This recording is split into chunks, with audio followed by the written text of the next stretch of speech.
ఇశ్రాయేలు ప్రజలు ఆ విధంగానే చేశారండి. ప్రతిరోజు దేవుణ్ణి శోధిస్తూ ఉండేవాళ్ళు. ప్రతిరోజు ఒక అవగాహన లేని వారుగా ఏ పరిస్థితుల్లో నుంచి వచ్చారో, ఎన్ని సంవత్సరాలు వాళ్ళు నలిగిపోయారో వాటన్నిటిని పక్కన పెట్టి ఒకేసారి సుఖం వచ్చేసరికి దేవుణ్ణి మర్చిపోయారు. హల్లెలూయా. కాబట్టి ఈ ప్రోగ్రాం చూస్తున్నటువంటి నీతో దేవుడు మాట్లాడుతూ ఉన్నాడు. దేవుడిచ్చినటువంటి స్వాతంత్రాన్ని దుర్వినియోగపరచు. ఏ విధంగా ఇశ్రాయేలు ప్రజలు వారికి ఇచ్చినటువంటి ఆత్మ స్వతంత్రాన్ని వాళ్ళు దుర్వినియోగపరిచారు, ఏ విధంగా ఇశ్రాయేలు ప్రజలు దేవుడు చేసినటువంటి ఆ యొక్క విడుదల ఏదైతే ఉందో దాని విలువను తెలుసుకోలేకపోయారనేది బైబిల్ గ్రంథంలో మనం చూస్తే కొన్ని విషయాలు మనము ముందుకు వెళ్ళి ధ్యానం చేద్దాం. చూడండి, కీర్తనలు రాసిన గ్రంథం 106వ అధ్యాయంలో కొన్ని విషయాలు ఇక్కడ స్పష్టంగా వారు ఏ విధంగా దేవుడిచ్చినటువంటి విడుదల యొక్క విలువను తెలుసుకోలేకపోయారో ఇక్కడ స్పష్టంగా కనపడతా ఉన్నాయి. మరి అప్పటి ఇశ్రాయేలు ప్రజలకి ఇప్పుడు మాకు సంబంధం ఏంటి బ్రదర్ అని చాలామంది థాట్స్ ఉంటా ఉంటాయి. బైబిల్ గ్రంథంలో కొరింథీ రాసిన పత్రికలు ఏ విధంగా చెప్తా ఉన్నాడు, యుగాంతమందున్న మన బుద్ధి కలగటానికి అవన్నీ దుష్టాంతములుగా దేవుడు మనకు రాసి ఉంచాడు. దీంట్లో మాట్లాడుతున్నటువంటి ఆత్మీయ అర్థం ఏదైతే ఉందో అది దేవుడు మనతో మాట్లాడుతూ ఉన్నాడు. ఈనాడు వాళ్ళకన్నా ఘోరంగా మనం చేస్తూ ఉన్నాం. నా ప్రియ సహోదరి సహోదరులారా, ప్రియమైన దేవుడు బిడ్డలారా, ఈరోజు పరిశుద్ధాత్మ దేవుడు చెప్తున్నటువంటి ఒకటే మాట ఏంటంటే, నీ విడుదల యొక్క విలువ తెలుసుకో. దేవుడు ఏ పరిస్థితుల్లో నుంచి నిన్ను విడుదల చేశాడో, ఎప్పుడో చనిపోవలసిన వ్యక్తివి మరణాపాయంలో నుంచి దేవుడు నిన్ను లేపి ఉన్నాడు. అప్పులో ఊబిలో కూరుకుపోయి ఉంటే దేవుడు నిన్ను విడుదల చేసి ఉన్నాడు. అనారోగ్యంతో మంచాన పడి ఉండగా దేవుడు నిన్ను విడుదల చేసి ఉన్నాడు. ఒక విలువ లేని వ్యక్తిగా తాగుబోతుగా నువ్వు తిరుగుతూ ఉన్నప్పుడు నిన్ను మార్చి దేవుడు నిన్ను విడుదల చేసి ఉన్నాడు.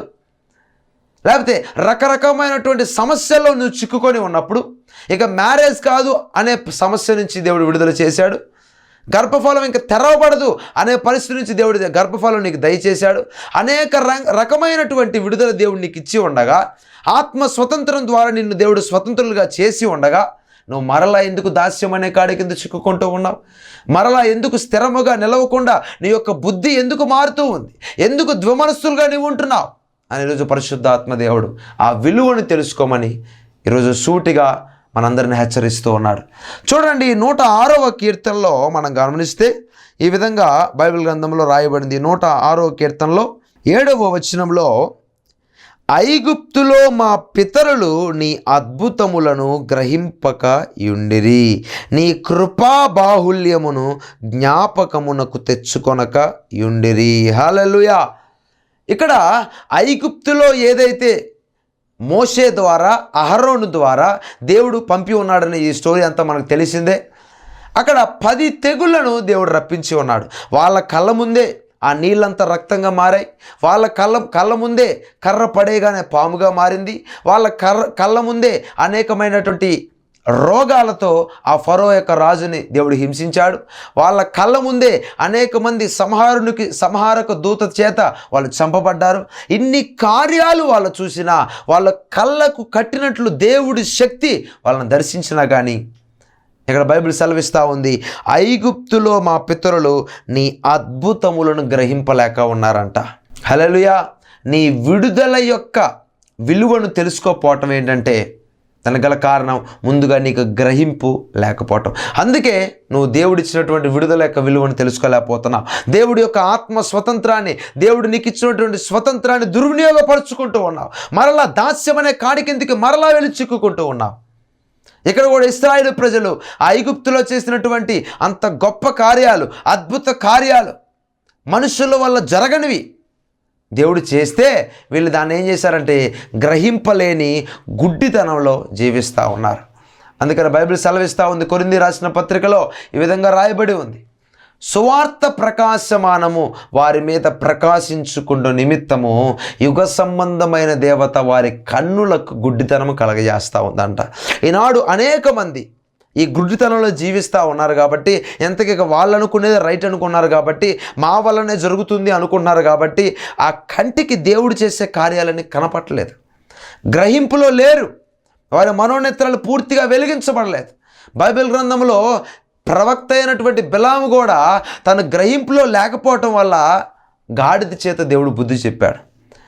ఎలీషా యొక్క శిష్యుడైనటువంటి గెహజీ కుష్ఠరోగం వచ్చినా కానీ గ్రహింపు లేకపోవటం వల్ల అతని మనోనేత్రాలు తెరవబడలేదు.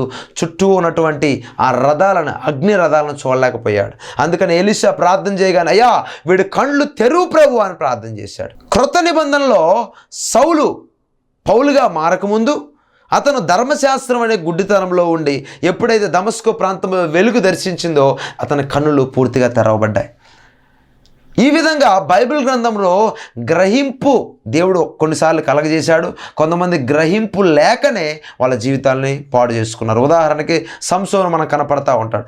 ఎన్నోసార్లు దెలీలా దగ్గరికి వెళ్ళి పాపం చేశాడు, ఎన్నోసార్లు దెలీలా దగ్గరికి వెళ్ళి వ్యభిచారం చేశాడు. దేవుడు అభిషేకం ఉన్నా కానీ దేవుడు ఎన్నోసార్లు అవకాశం ఇస్తూ ఉన్నాడు.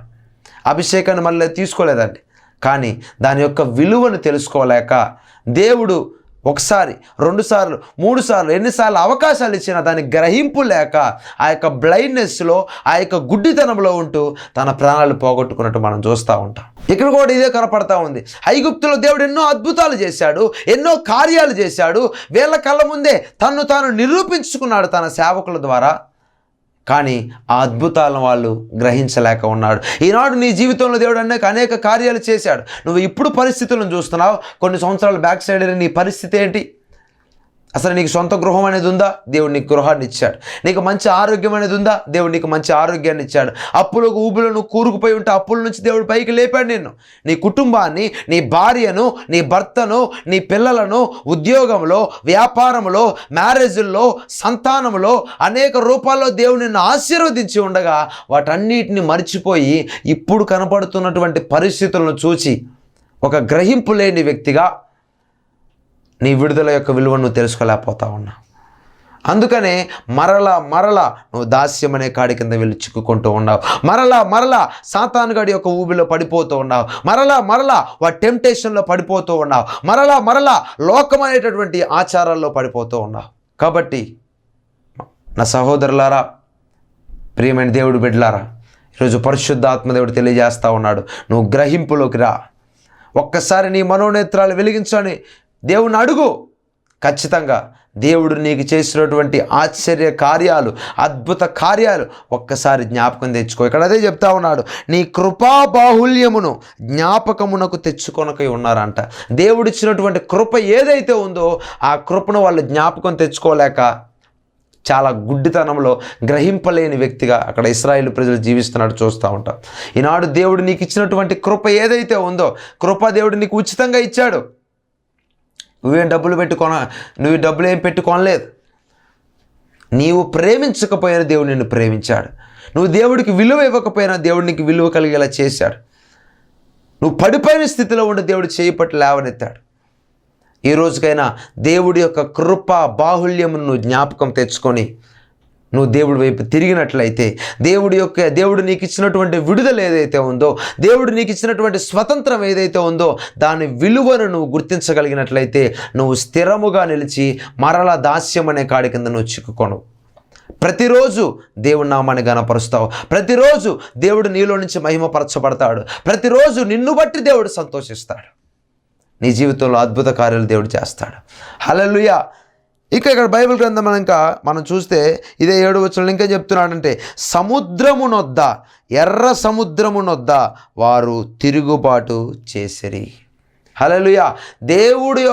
దేవుడు నీకు ఇచ్చిన విడుదల యొక్క విలువను తెలుసుకోబడడానికి గల కారణం మరొకటి బైబిల్ గ్రంథంలో చెప్తా ఉన్నాడు. వాళ్ళు ఏం చేశారంటే ఇశ్రాయేలు ప్రజలు తిరుగుబాటు చేశారంట. ఒక డెక్కైనను లేకుండా ఇజ్రాయేలు అక్కడ ఐగుప్తులో ఉన్నటువంటి ప్రజలందరూ అతనికి బంగారం ఇచ్చేసి అన్నిటి నుంచి పంపిస్తే, దేవుడు ఈ విధంగా విడుదల చేస్తే, దేవుడు వాగ్దానం ఇచ్చిన దేశానికి నడిపిస్తే, ఇన్ని అద్భుతాలు చేస్తే ఆ సముద్రం దగ్గరికి రాగానే వెంటనే దేవుడికి తిరుగుబాటు చేస్తున్నారు. దేవుడి యొక్క సేవకుడైనటువంటి మోషే ఆహారంలో మేము సనుగుతూ ఉన్నారు. మంచిగా మేము సుఖంగా ఐగుప్తు దేశంలో బతుకుతూ ఉండేవాళ్ళం. మంచిగా ప్రతిరోజు నాన్ వెజ్ మాకు దొరుకుతూ ఉండేది. ప్రతిరోజు మంచి ఆహారం మాకు దొరుకుతూ ఉండేది. కట్టుకోవడానికి బట్ట ఉండేది, ఉండటానికి ఇల్లు ఉండేది. అనవసరంగా ఇక్కడ తీసుకొచ్చి మా జీవితాలను, మా కుటుంబాలని సర్వనాశనం చేసావని చెప్పి వాళ్ళ మీద అనరాని మాటలు అంటూ ఉన్నారు. నా ప్రియ సహోదరి సహోదరులారా, ఈనాడు మనం కూడా ఆ పరిస్థితుల్లో లేరా అండి? ఈనాడు చాలామంది అదే పరిస్థితుల్లో ఉన్నారు. దేవుడు చేసినటువంటి కార్యాలను మర్చిపోయి ఒక చిన్న సమస్య రాగానే, ఒక చిన్న అప్పుల బాధ రాగానే, ఒక చిన్న పరీక్ష దేవుడు పెట్టగానే వాళ్ళు ఏం చేస్తున్నారంటే దేవుడికి తిరుగుబాటు చేస్తూ ఉన్నాడు.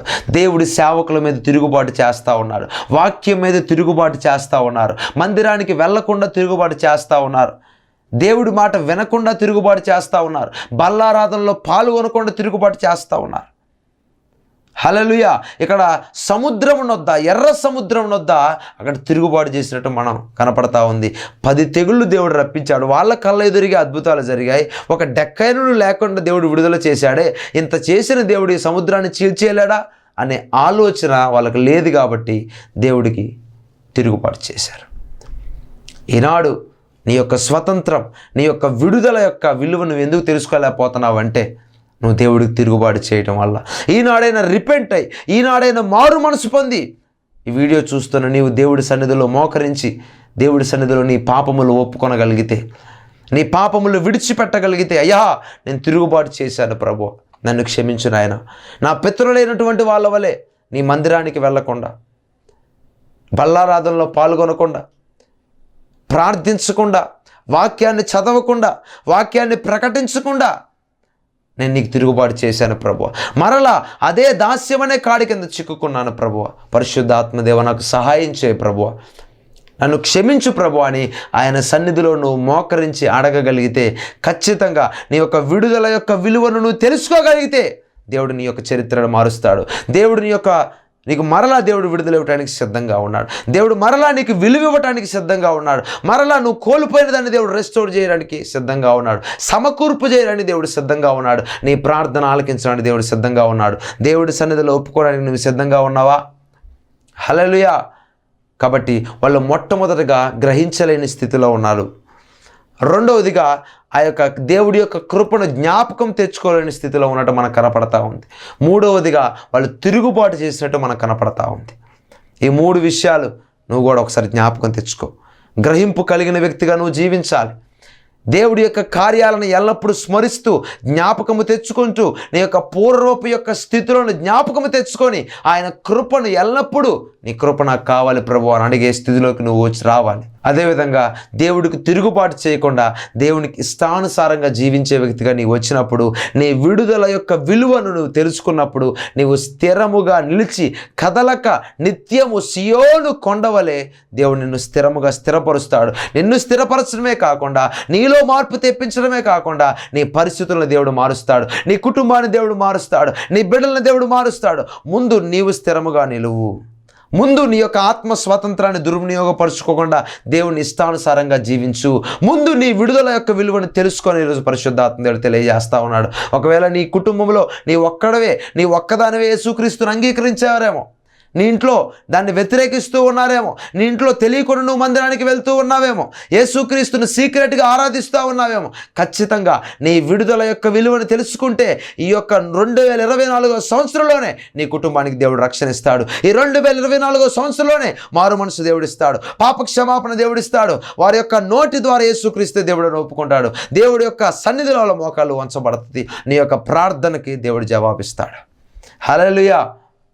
ఇంకా మనం చూస్తే ఏ విధంగా ఇశ్రాయేలు ప్రజలు వాళ్ళ యొక్క విడుదల యొక్క విలువను తెలుసుకోలేకపోయారంటే, ఇక్కడ 13వ వచనాన్ని మనం గమనిస్తే 11, 12, 13 నీళ్లు వారి శత్రువులను ముంచివేసెను, వారిలో ఒక్కడైనను మిగిలి ఉండలేదు. అప్పుడు వారు ఆయన మాటలు నమ్మిరి, ఆయన కీర్తి గానము చేసిరి. అయినను 13వ వచనాన్ని జాగ్రత్తగా అండర్లైన్ చేసుకొని కావాలంటే, అయినను వారు ఆయన కార్యములను వెంటనే మరచిపోయిరి. హల్లెలూయా. ఇది ఈనాడు క్రైస్తవ ప్రపంచంలో జరుగుతున్నటువంటి అతిపెద్దమైనటువంటి లోపంగా మనకు కనపడతా ఉంది.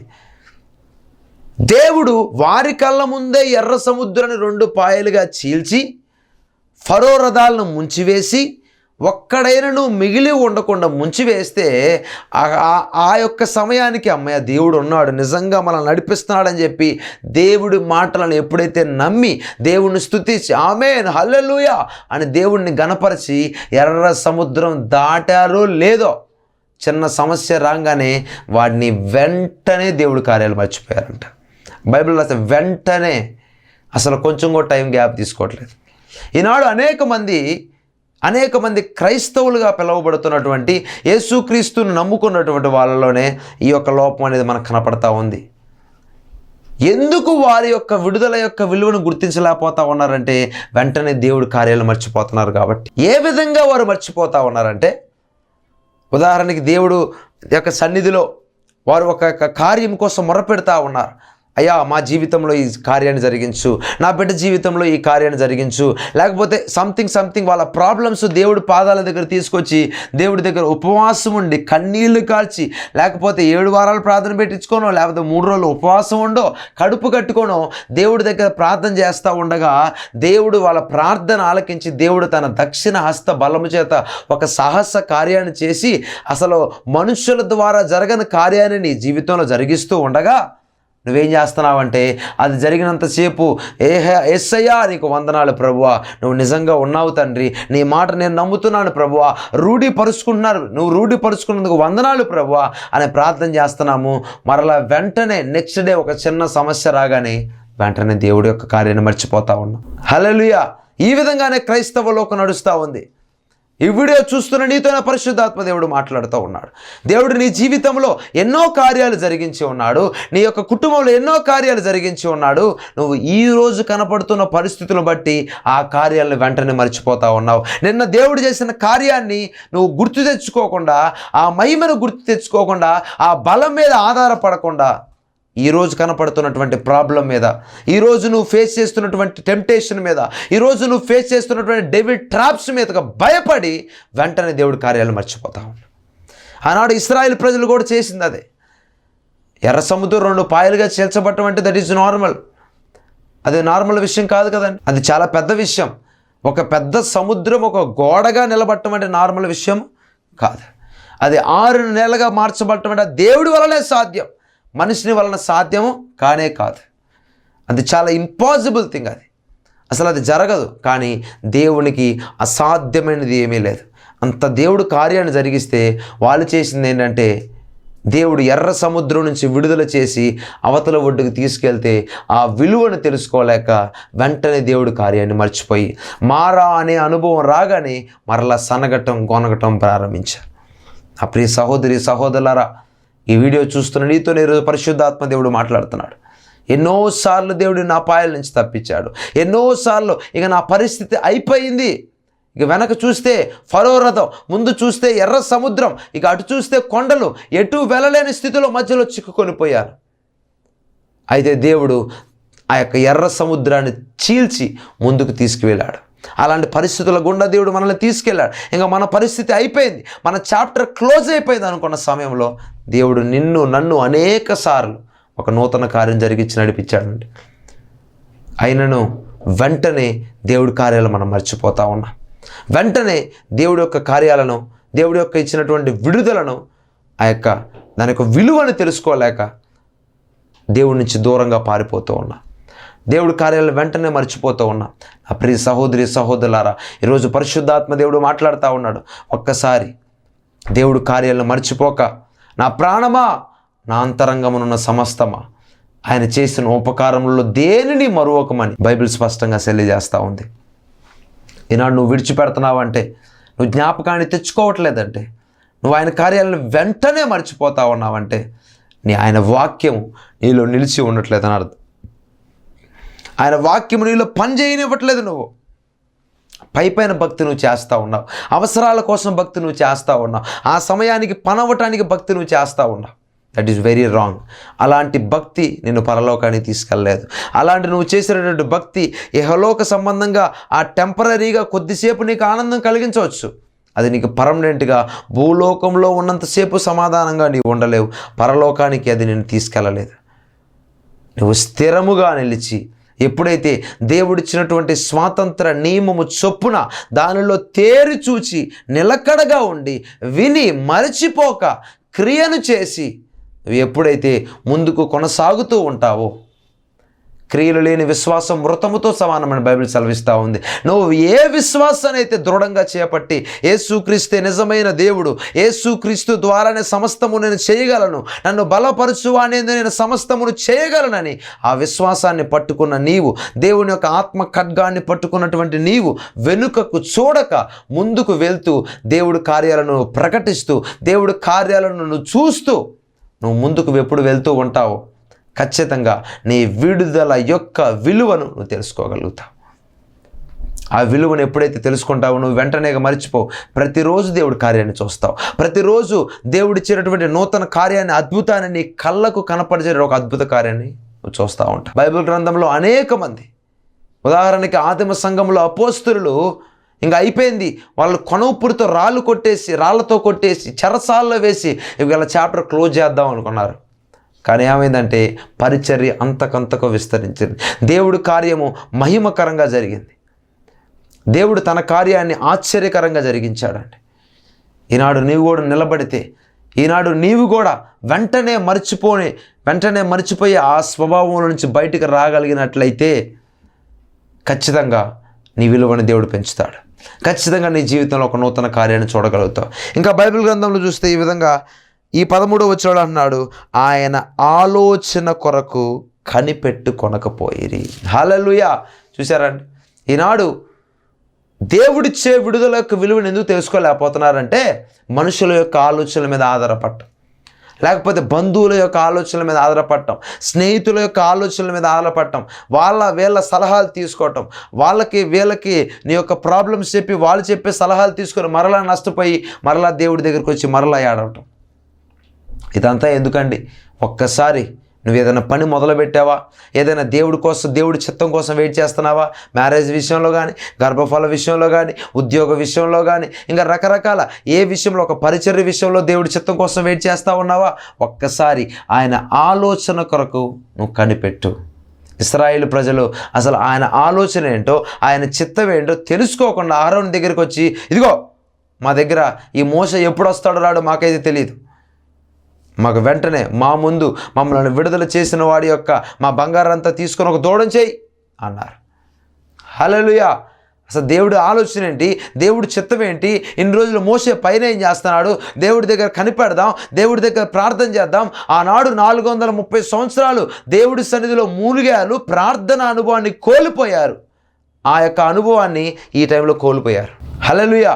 ఎందుకంటే అన్ని విషయాల్లో వాళ్ళ సమృద్ధి వచ్చేసింది కదా, చేతిలో బంగారం ఉంది కదా, మంచిగా తాగటానికి నీళ్ళు ఉన్నాయి, తినడానికి మన్నా వస్తూ ఉంది, మంచి ఆరోగ్యంగా ఉన్నారు. దేవుడి యొక్క ఆలోచనను పక్కన పెట్టేశారు. దేవుడి యొక్క ఆలోచన కనిపెట్టలేక ఉన్నారు. దేవుడి యొక్క ఇచ్చినటువంటి విడుదల యొక్క విలువను తెలుసుకోలేక తమను తామే అపవిత్రపరుచుకున్నట్టు నిర్గమకాండంలో మనం స్పష్టంగా తెలియజేస్తూ ఉన్నాడు బైబిల్ గ్రంథంలో. నా ప్రియ సహోదరి సహోదరులారా, నీ జీవితంలో దేవుడి యొక్క చిత్తం అంటూ ఒకటి ఉంది.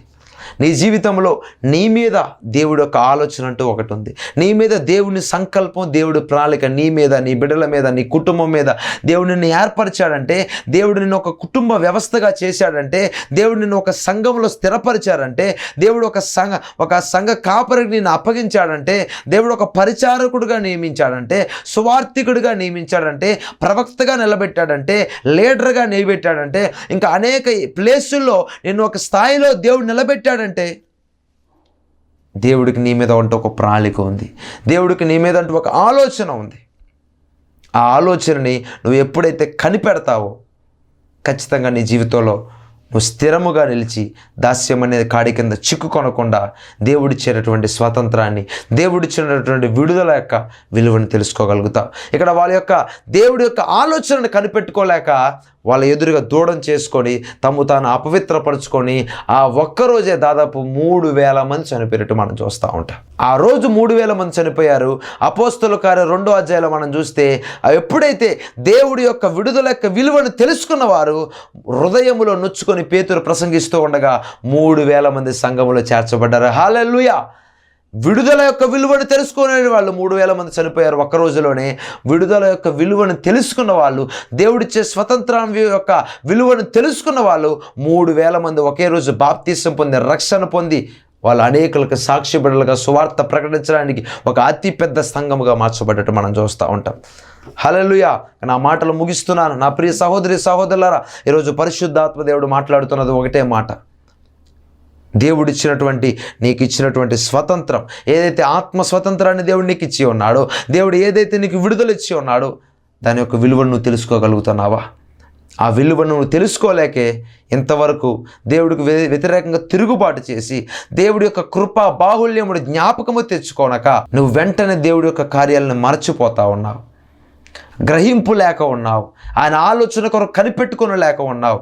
ఇశ్రాయేలు ప్రజల వల్లే మనం ఉండకుండా వీటన్నిటిని ఒకవేళ వీటిలో ఏదైనా మీ ఖచ్చితంగా మీ హృదయాన్ని తాకి అవును బ్రదర్, అవును పాస్టర్ గారు, ఖచ్చితంగా ఇదిగో నేను గ్రహించలేక ఉన్నాను, నేను వెంటనే మర్చిపోతా ఉన్నాను, నేను దేవుడి ఆలోచన కొరకు కనిపెట్టుకోలేకపోతా ఉన్నాను అని నువ్వు రిపెంట్ అయినట్టయితే, దేవుడి యొక్క విడుదల విలువను తెలుసుకున్నట్లయితే దేవుడు గొప్ప కార్యాన్ని జీవితంలో చేస్తాడు. నూతన కార్యాన్ని ఈ క్షణమే ఇప్పుడే దేవుడు మొదలు పెడతాడు. కళ్ళు మూసుకొని ప్రార్థన చేద్దాం.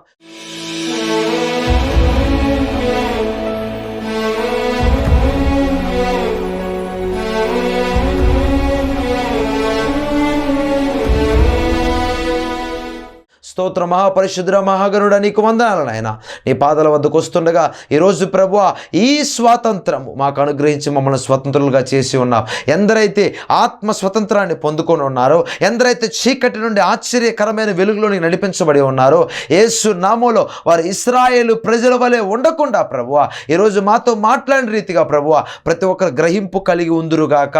అయ్యా తిరుగుబాటు చేయకుండా నీకు ఇష్టానుసారమైన వ్యక్తులుగా మార్చబడుదురుగాక. ఎందరైతే ఈ ప్రోగ్రాం చూస్తున్నారు, ఎందరైతే ఈ వీడియో వీక్షిస్తూ ఉన్నారు, ఎందరైతే వాళ్ళ హృదయాలను భద్రం చేసుకొని వారు రిపెంట్ చేసుకొని మారు మనసు పొంది నీ సన్నిధిలో రోధిస్తూ ఏడుస్తూ ఉన్నారు, వాళ్ళందరికీ యేసు నామములో పూర్తి విడుదల కలుగునుగాక. దాస్యమనే కాడి నుంచి విడుదల కలుగునుగాక. మరలా చిక్కుకొనకుండా స్థిరముగా నిలిచి నీలో తండ్రి ఒక పచ్చని ఒలీవ మొక్కవలే యేసు నామములో తండ్రి చిగురించుదురుగాక, చిగురు పెట్టుదురుగాక. నూతన కృపతో నింపమని, నూతన ఆత్మతో నింపమని యేసు నామములో మీరు గొప్ప కార్యం జరిగించమని నజరేయుడైన యేసు నామములో అడిగి వేడుకొని పొంది ఉన్నాము తండ్రి. Amen. God bless you. Praise the Lord. ఈ ప్రోగ్రాం ద్వారా మీరు ఆశీర్వదించబడితే మీ సహకారం మాకు అందించవచ్చు. మీ యొక్క ప్రార్థన అవసరత ఏదైనా ఉంటే స్క్రీన్ మీద కనపడుతున్న మా నెంబర్కి మీరు వాట్సాప్ చేయండి, కాల్ చేయండి. మీకోసం ప్రార్థిస్తాం. మీ యొక్క సలహాలు కూడా మీకు అందించడం జరుగుతూ ఉంటుంది. దేవుడు మిమ్మల్ని దీవించును గాక. ఆమెన్.